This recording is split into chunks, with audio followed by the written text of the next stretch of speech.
जैसे एक परिचय के संत थे, तो बिहारी जी गए दर्शन करने, तो वहां एक समोसा बट रहे थे, कोई बांट रहा होगा, तो एक संत लिए, खाए और फिर तो धक्का दिया समोसा देने वाला, बार बार मांगता है। तो जो संत गए थे तो उन्होंने देखा कि तो बहुत अच्छे संत, हम इनको मानते थे, तो समोसा बार बार मांग के खा रहे हैं, बस इतना सोचा था।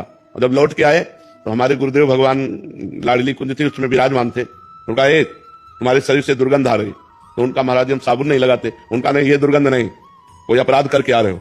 हमारे गुरु जी सिद्ध महापुरुष, तो उनका महाराज जी अपराध, तो बोले वैष्णव अपराध। बोले महाराज जी वैष्णव अपराध हम किसी से मिलते ही नहीं, किसी से कोई मतलब। बोले नहीं, याद करो कोई वैष्णव अपराध। तो कहा अभी अभी एक दोष दर्शन हुआ, एक संत को हम बहुत अच्छा संत समझते थे, लेकिन वो बार बार तो बोले बस समोसे मांगने से वो गलत हो गए।